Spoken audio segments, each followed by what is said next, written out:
Good morning, Doug. The election was yesterday, and as of this morning, you predicted that Biden would win. It seems pretty clear that that's what is going to happen at this point, although it's not settled yet. Do you think it will settle for Biden winning at this point, and how will we get to that point where it's actually resolved?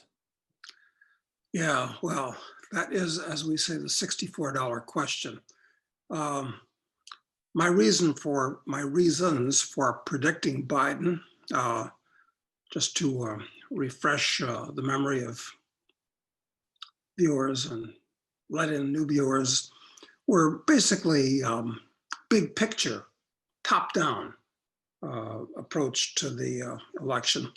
To do with the general corruption of the American economy, the long-term trend towards socialism, the overemphasis on the current virus hysteria, so forth. But the biggest thing I thought that would determine the election was going to be cheating.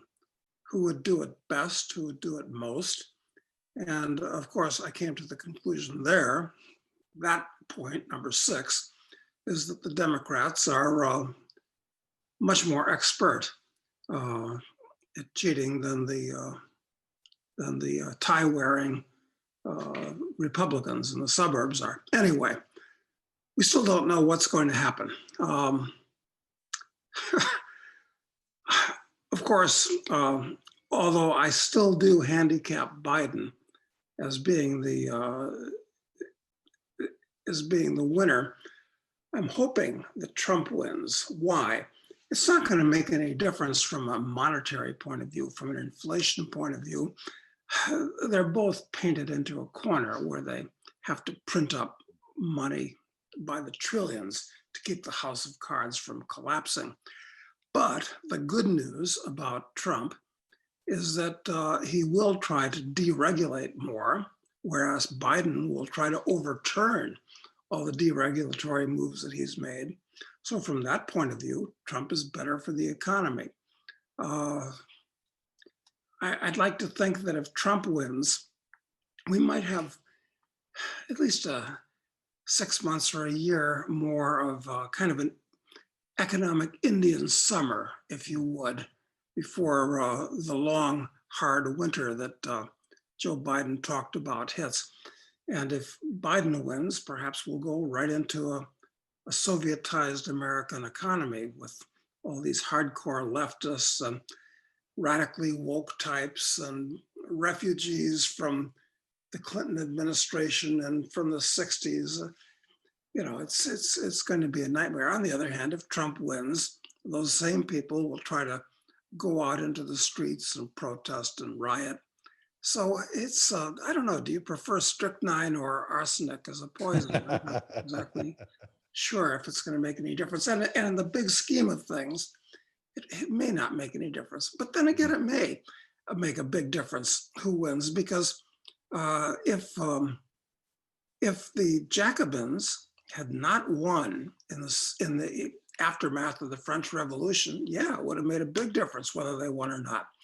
And if the Mensheviks had actually triumphed over the Bolsheviks with the Russian Revolution in 1917, yeah, it would have made a difference.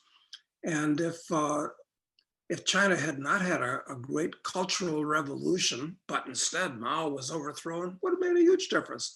And this could be one of these seminal events that's as important as any of those. It's possible. So what was the difference maker in those 3 cases? Is there something that was the difference maker with it and with the Jacobins and so forth that made it so that they did come out on top, that maybe is a parallel now? I think when we're talking about a cultural revolution like this, an important element is always what the left, the communists, always call the cadres. How organized and how enthusiastic and how radical are the cadres that are involved. And I don't associate with these folks, but it seems to me they're pretty dedicated. The cadres out there, they're pretty radical. They're very, they're actively sincere and violent and want to make a big change. So yeah, I mean, it could actually happen. It's not going to take 50 million Americans to change things. It's only going to take a few thousand. And you've got to look at the cadres or their running dogs, if you would. They control the media, they control academia, the corporations are working with them. So sure. And, listen, when I was driving from Aspen to Charlottesville, Virginia, where I am now, I listened to PBS, public broadcasting, a lot.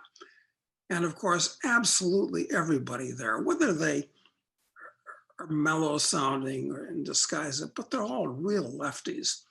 And there's always a tilt, sometimes subtle, sometimes very, very overt. And I exposed myself to this for 3 or 4 hours a day in the car just to see what effect it might have on my own psychology. And I've got to say that it is, it's slow poison, unless you believe the leftist approach to life, in which point it's reinforcing. Exactly. So, but the people that I would call the bad guys, and we can discuss, who are good guys, who are bad guys, what constitutes good and bad, making these judgments. And you got to define what you're talking about instead of just casting aspersions on the other side. No, I'm pretty pessimistic. But driving through the heartland, you look at these maps that all the television stations put up, and the red counties greatly outnumber the blue counties. It's all the heartland country where people actually produce things, where they work with cows and horses, and small towns where they actually deal with their neighbors, as opposed to the digerati in New York and San Francisco. It's a real culture clash. So as I've said before, the best thing, I think the best thing that could happen at this point, I think it's irreconcilable differences, quite frankly. And when you're married to a woman where or mate, I don't know how many of our listeners are male or female. So Mostly male, 75% male is what the statistics are. Oh, interesting. Okay. You can't live with somebody that you're at odds with about the way the world works, about the basic beliefs of what's right and what's wrong. You can't do that. And you can't stay, and you shouldn't stay in the same political entity. So as outrageous as it sounds, the country ought to split up. But there's something that's going to make that very hard. It's that in 1860, when the country should have peacefully split up, the South was a geographically cohesive place, as was the North. Made it simple. Well, you don't have to split it up into two separate entities, of course. This is one of the brilliant things that Neil Stephenson outlined in his book, The Diamond Age. It's that, why do we need big political entities to start with? What useful purpose do they serve, actually? So we could actually wind up going back to something that more closely resembles the Greek city-states, if you would. Yeah, it's just the question is, how do you get from here to there? And I think that one of the as of yet, the election results are not yet in, and I think that that although it certainly looks like Biden will be the winner, I mean, do you think that it's just a matter of just counting the ballots? Or do you think that there's lots of other unsavory efforts that are sort of happening at the same time to just make sure that it goes one way or another? Well, I certainly hear these things. And of course, nobody knows whether something is an actual, genuine, verifiable fact, or whether it's a meme that's been created by one side or the other to imply the other side, the bad guys, are, filing away hundreds of thousands of votes that'll be released at the right time but it's going to be so close that whoever loses is going to feel cheated. I don't care which side loses, they're both going to feel cheated. So then what happens?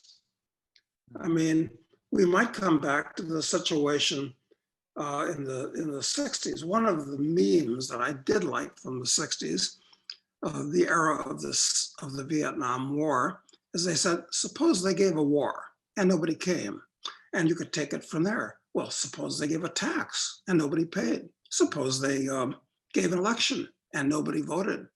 I mean, actually, that's an ideal way of looking at it, because I wouldn't do any of these things. I wouldn't fight in their war. I wouldn't pay their tax. I wouldn't vote in their elections, which essentially, yes, I know the differences, and we've discussed this at length. It's that we're really talking about, do we want to elect the left wing or the right wing of the Demo-Publican Party, or the Republican Party? I'm not sure which is which at this point. But generally speaking, I mean, it's kind of a pox on both of their houses. And even if we did break up into 2 or 20 or 200 little political entities in the US, how much are any of us going to have in common with our immediate neighbors? You know, I mean, this kind of political organization is a terrible thing. It's a worse thing with big entities, but it's still a bad thing with small entities. I agree. We talked, there's a video we did on anarchism, which I would encourage people to check out, because it's not what it's made out to be these days.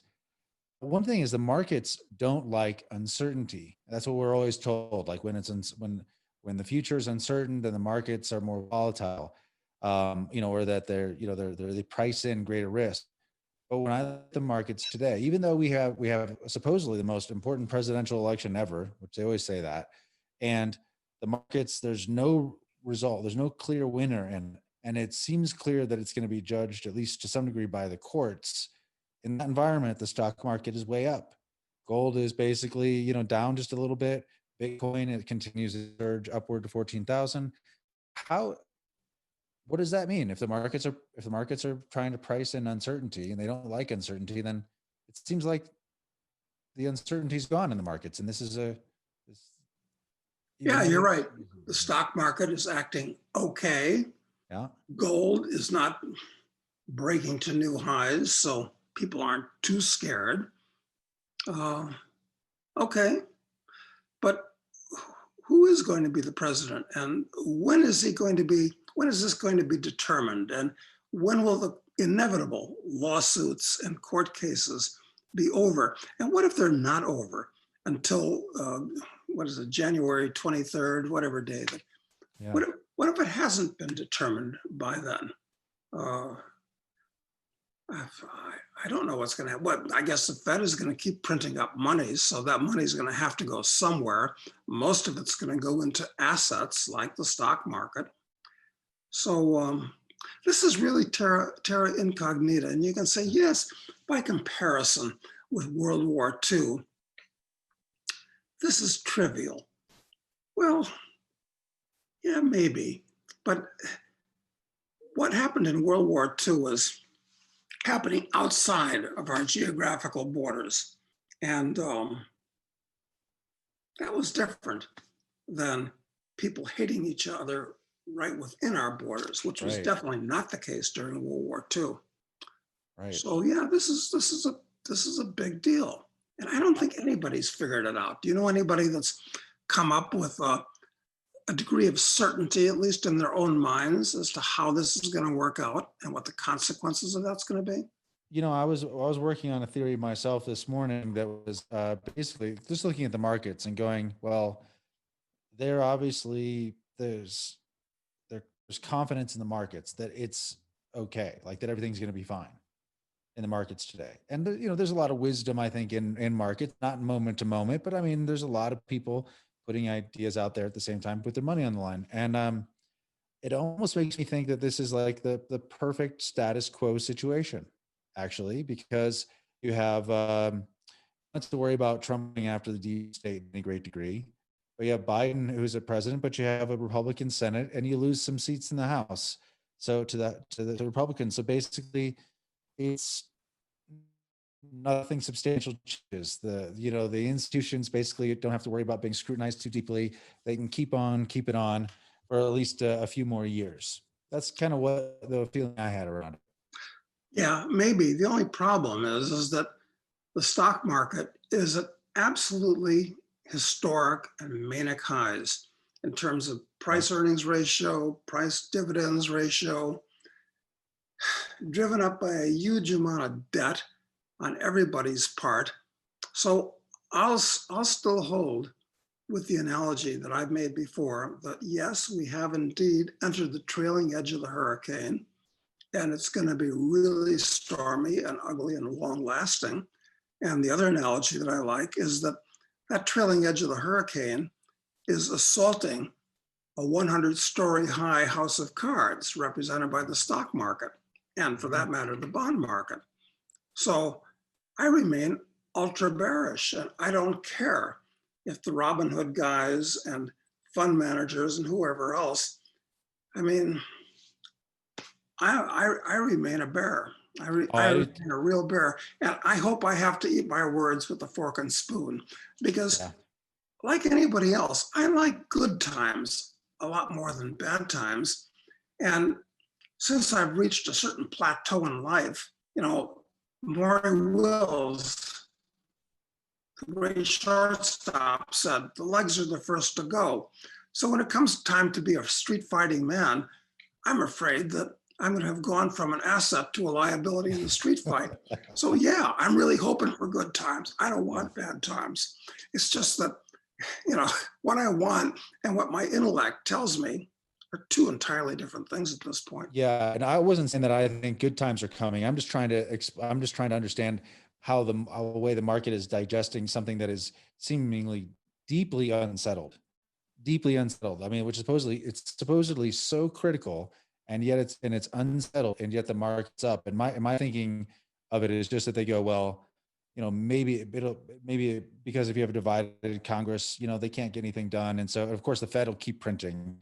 And of course, more bailouts are going to come, of course. So, the things that the market, the street is generally interested in will keep coming. Of course, I gotta stop you there for a moment, Matt, because were you trapped in the current voice box paradigm where you said Congress can't get anything done? Because the problem is that Congress always gets things done. You got these basically, power grubbing sociopaths that sit around and pass new laws for most of the year, and they're on top of the old laws. So to my way of thinking, if the Congress was to get anything done, they would repeal laws and disband agencies every day, as opposed to getting something done, which is just the opposite, making things worse. Oh, I think it definitely, everything they do makes things worse because they don't repeal anything. But just that if both houses are not controlled by the same party, then there's more likely to things get gummed up, and then they can't produce more nonsense. I think that's my thinking behind it. But either way, I don't know. I'm all for gridlock, actually. That's the best thing that can happen. So they can't spend more and they can't do more. They can't do anything. But I'm just wondering, as we drove across the country, we didn't stop in McDonald's or Burger King's or Denny's or Hardee's or places like that. We went out of our way to find local type restaurants driving across the country. And I'm so glad we did, because the quality of the food was generally excellent. The portions large. You could talk to the waitress. It's not something you do at McDonald's, for instance. And it was very interesting listening. Seeing, it was like going through parts of Missouri and Illinois and Kentucky. It was like retro rocking back to the 50s or the early 60s, because the 60s actually didn't begin until about 1964. Actually, it was delayed. The 50s lasted through the early 60s, actually. And so we talked to waitresses about how things were and so forth. And it's funny, these salt of the earth folk, they didn't know who was going to win. And I asked them, well, what are the people that sit around at the bar? It wasn't a bar. What do you call in a diner? Counter. The counter, The exactly. counter. Yes. So this waitress, so what are these guys that sit around drinking coffee there? Are they Bidenites or Trumpsters? And she says, no, they're about 50-50, and they argue with each other, and they get hot under the collar. And but I don't know who's going to win, and they don't know who's going to win, and they don't know what's going to happen either. Nobody seems to know anything, and that would certainly include all the talking heads on television, who are based deep in their silos in New York or Los Angeles. Yeah. I mean, the guys at the counters on the counter stools don't know, and the talking heads in New York, they're all in their silos. Nobody knows. It's just fascinating. All I can figure to do is this. It's that I continue to buy gold stocks because they are a very, very cheap class of securities. They're going to be the next bubble. They're going to boom. And if you're going through troubled times, it's better to have more assets, even if the government's trying to steal them from you, than it is to have less assets. So that's all I can figure right now, in addition to the many other things we've talked about. Well, that's sound advice, Doug. That's sound advice. Well, we'll just leave it at that for then today. And thank you very much. I appreciate it. And I hope that listeners will give us their thoughts on this and suggestions as to what subjects we can explore. And also, I've got to put a plug in for Assassin, the #3 novel, which is actually an excellent piece of work. I'm rereading it now slowly myself, and I'm very happy with it. It is. It's very good. I'm just past the halfway point in it myself, and it's excellent. It's the best of the 3 for sure. No doubt about it. Yeah, it's challenging in a lot of ways. So, yeah. Okay. Well, so everybody check that out. And yeah, leave us suggestions or questions in the comments. And we will do a normal Q&A this Friday, Doug, where I've got a bunch of questions already for you. And we'll save those Friday and add any ones that come in between now and then. Great. Talk to you then, Matt. Thanks.